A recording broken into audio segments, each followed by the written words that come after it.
നേത്ര സംരക്ഷണത്തിന് നമ്മുടെ Ahalya. Ahalya foundation eye hospital, കേരളത്തിൽ എല്ലായിടത്തും. സ്കൂട്ടറിൽ യാത്ര ചെയ്യുകയായിരുന്ന അമ്മയ്ക്കും മകൾക്കും നേരെ കാട്ടുപന്നിയുടെ ആക്രമണം. കോതമംഗലം നാടുകാണിയിലാണ് സംഭവം നടന്നത്. ചെമ്പിക്കോട് സ്വദേശിനി നിജ, മകൾ റിയ എന്നിവർക്കാണ് കാട്ടുപന്നിയുടെ ആക്രമണം ഉണ്ടായത്. കോതമംഗലം നാടുകാണിയിലാണ് സ്കൂട്ടറിൽ യാത്ര ചെയ്യുകയായിരുന്ന അമ്മയ്ക്കും മകൾക്കും നേരെ കാട്ടുപന്നിയുടെ ആക്രമണമുണ്ടായത്. നാടുകാണി ചെമ്പിക്കോട് ഇലവുംപറമ്പ് റോഡിലൂടെ സ്കൂട്ടറിൽ സഞ്ചരിക്കുകയായിരുന്ന ചെമ്പിക്കോട് സ്വദേശിനി ലിജി, മകൾ റിയ എന്നിവരുടെ നേരെയാണ് കാട്ടുപന്നി ആക്രമണമുണ്ടായത്. ലിജിയും മകളും കോതമംഗലത്തേക്ക് പോകുമ്പോൾ പന്നി ഓടിയെത്തി സ്കൂട്ടറിൽ ഇടിക്കുകയായിരുന്നു. ഇവർ മറുവശത്തേക്ക് മറിഞ്ഞു വീണതോടെ പന്നിയുടെ കുത്തുകൾ സ്കൂട്ടറിൽ കൊണ്ടതിനാൽ ഇവർ കൂടുതൽ പരിക്കേൽക്കാതെ രക്ഷപ്പെട്ടു. എന്നാൽ ലിജിയുടെ കാലിൽ ഒരു കുത്തേൽക്കുകയും മുറിവുണ്ടാവുകയും ചെയ്തിട്ടുണ്ട്.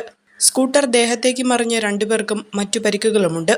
കൂടുതൽ കുത്തുകളും സ്കൂട്ടറിൽ കൊണ്ട് തേറ്റയൊടിഞ്ഞതോടെയാണ് ആക്രമണം നിർത്തി പന്നി പിൻവാങ്ങിയത്. സ്കൂട്ടറിന് കേടുപാടുണ്ട്. ചമയങ്ങളില്ലാതെ, ചായമില്ലാതെ, മായമില്ലാതെ, ഹൈസ